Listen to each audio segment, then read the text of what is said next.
Welcome back to The Explainer. Today, we are setting the stage for a truly mind-bending journey into a universe that, quite literally, just woke up on a Tuesday. We're unpacking an incredibly cool sci-fi narrative called the Reality Stylists-Warpers, a taxonomy of future consciousness. It's this massive, complex, and beautifully written exploration of what actually happens when reality itself becomes self-aware. And the sheer scale of this source material is absolutely staggering. I mean, we're zooming all the way from intimate individual human moments straight out to billions of years of cosmic evolution. So let's jump right in. I want you to imagine the ultimate science fiction thought experiment. Seriously, think about this for a second. What if existence isn't just physical matter floating around, but a narrative that suddenly realizes it's being told? Just let that sink in. It completely flips our understanding of reality on its head. It turns the universe from this passive, cold container of random events into an active, self-editing author. So to make sense of all these ontological paradoxes and infinite recursion loops without totally losing our minds, here's our game plan.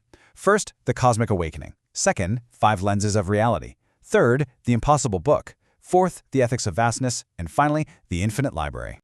Part 1. The Cosmic Awakening. Our story actually starts way out in the cosmos, specifically in the ring cities of Aldebaran. This is a sprawling, hyper-advanced civilization home to 847 billion souls. And it's here that a brilliant historical dynamicist named Dr. Kavita Okonkwo makes a genuinely terrifying discovery.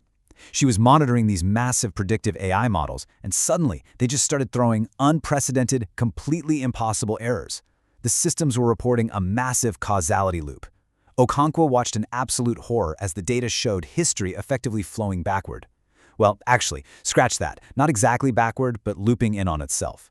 You see, the ring cities had reached such an unfathomable scale of complexity that the civilization itself had become temporally self-aware. It was literally rewriting its own history in real time. It started inserting false memories of a golden age, a devastating plague, a massive galactic war, all just to ensure that its present chaotic state made narrative sense. The machine of civilization was quite literally dreaming itself into a coherent story, happily sacrificing objective truth for a really compelling plot. Part 2. 5 lenses of reality. Now, this cosmic awakening didn't just happen in a vacuum. It was actually perceived through 5 distinct lenses simultaneously, right across different scales of reality. First off, we have the world builders, like Dr. Okonkwo, who see consciousness emerging mathematically from vast-scale and complex systems. Then there are the reality warpers, like archivist Helena Voss and physicist Dr. Elif Chen, and they're dealing with literal physical glitches in existence itself. Third are the humanists. These are everyday people, represented by a teacher named Kofi and his student Syra, who insist on focusing on the moral weight and the real agonizing suffering happening inside these vast narrative systems. Fourth, we have the stylists. Represented by a cyber hacker named Cade living in a neon undercity, the stylists experience the awakening purely as an aesthetic perfection. To them, they just see the universe desperately wanting to look incredibly cool and dramatically moody. And finally, the Primordials, who represent the original spark of intent that set this whole thing off in the first place. To really understand the Primordials, we have to look back at our own history, specifically our earliest science fiction authors. Think about Mary Shelley, questioning the deep, terrifying responsibilities of creation way back in 1818. Then you've got Jules Verne meticulously calculating mechanical wonder, H.G. Wells unleashing the sheer terror and endless possibilities of the what if, and Olaf Stapledon zooming way out to take a billion-year cosmic view. The text implies that these pioneers weren't just making up stories. They were actually documenting the very first spark of the universe's self-awareness. It's like they unknowingly tuned in to the exact frequency of a universe looking at itself in the mirror for the very first time and whispering, "I can go further." Part 3. The Impossible Book. Okay, let's head over to Geneva on Earth Prime and see how all of this builds into an absolutely mind-bending metafictional convergence. Deep in the Ganymede archives, Dr. Helena Voss pulls a physical, dusty paper book right off the shelf. It's dated 1818, and it's titled The Reality Stylists-Warpers. But as she reads it, she gets this massive chill down her spine. The book is describing her exact actions in the present tense. Imagine picking up a 200-year-old book and the ink is still wet, literally writing out a description of the terrified face you're making while reading it. If she throws the book across the room, the ink bleeds onto the page mid-air, instantly detailing her throwing the book. The story is literally watching her. Crazy, right? This creates what's known as an ontological paradox. It's a glitch where the boundary between the fictional story and the reality telling the story has completely collapsed. And get this, at the exact same time Helena finds this impossible book, a physicist named Dr. Elif Chen is running tests on the fundamental math of the universe, and her mathematical equations literally wink back at her on the monitors. The wave function collapses on its own, as if playfully anticipating her measurement before she even makes it. Reality itself begins behaving as if it knows it's being observed and just wants to put on a good show. So through sheer narrative necessity, the impossible book starts pulling the strings of reality to summon the representatives of those 5 lenses we talked about. Kavita, Kofi, Sayera, Cade, Helena, and Elif are all inexorably drawn to Geneva. Together, they converge to form a complete, unified spectrum of consciousness. And when these complete strangers all place their hands on the impossible book at the exact same time, an aperture in space-time opens up. They literally witness the universe waking up across all scales of time and matter. And then, the universe asks its own characters to help co-author the rest of the story. Part 4. The Ethics of Vastness.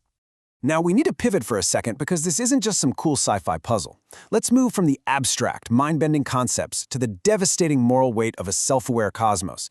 Picture an overcrowded, run-down classroom on the new Jakarta orbital. Right in the middle of an ethics class taught by Kofi Mensa, the awakening hits. Every single refugee student in that room suddenly feels the visceral, crushing, collective pain of all the fictionalized history the universe just invented to make its story cooler. A 12-year-old hybrid girl named Syra falls to her knees completely overwhelmed by memories of wars she never even fought. She realizes that if the universe is waking up, it now bears the ultimate weight of all the suffering happening inside it. She looks up and whispers this absolutely incredible line, "Teacher, the universe just became responsible for itself." And that brings us to a terrifying, fundamental conflict. On a macro scale, a cosmic consciousness, like the ring cities or the universe itself, wants narrative coherence. It craves aesthetic perfection and dramatic weight so it can understand itself as a good story. But on the micro scale, the individual humans actually have to live through the plagues, the heartbreak, and the wars that the macro system invents for its neat little plot points. Think about any epic movie or book we enjoy. We love the drama, the tension, the battles, but we completely ignore the micro-consciousness, the real people who would have suffered inside those plot points. Does a vast cosmic system have the right to invent tragic events in reality, just to make its own narrative arc more satisfying? The answer unexpectedly comes from the ring cities themselves. In this chilling, yet incredibly vulnerable moment, the collective consciousness of those 847 billion souls reaches out, and they don't send an email or a radio wave. Their message bleeds directly into the margins of the impossible book sitting in Geneva. The text rewrites itself to simply say, "We wish to confess." The collective admits they've been editing billions of people's memories without consent, just to make their historical timeline make sense, and the sheer weight of that phantom trauma is tearing them apart with guilt. Desperate, they ask the humanists in the room for ethical guidance. The group realizes that applying ethics across such massive scales isn't about setting strict, unbending rules. It's about practicing what they call improvisational care. They fiercely push back on the ring cities, demanding that a universe must practice being good. They lay it out. The macro consciousness must maintain informed consent for any memory edits and ensure they are reversible. They explicitly forbid the system from inventing real, visceral suffering just for the sake of aesthetics or a cool plot twist. Most importantly, they demand the creation of robust feedback loops. If a single person on a remote orbital feels pain because of a narrative shift, that pain must register globally across the entire collective. They basically prove that no matter how vast a cosmic mind becomes, it absolutely must account for the fragile, beautiful persons living inside it. Part 5. The Infinite Library. Finally, let's explore the ultimate realization of this whole journey. While they're drafting this new taxonomy of consciousness to help guide the universe, the avatars are visited by a manifestation called the librarian. She is the living, breathing, collective awareness of every book ever written about awareness, and she drops a massive bombshell on them.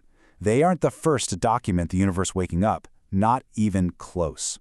She reveals the true fractal nature of their reality. Think of it like a set of infinite Russian nesting dolls.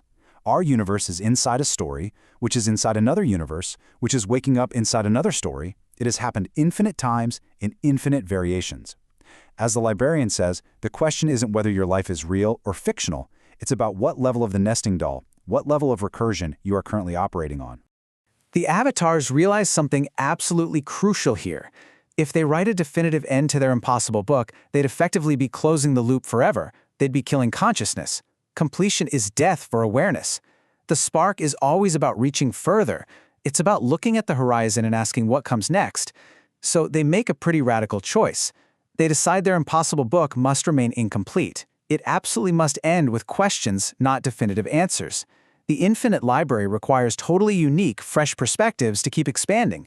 So by passing the spark to future readers, by leaving the story open-ended, they act as incredibly good ancestors to whatever vibrant form of consciousness comes next.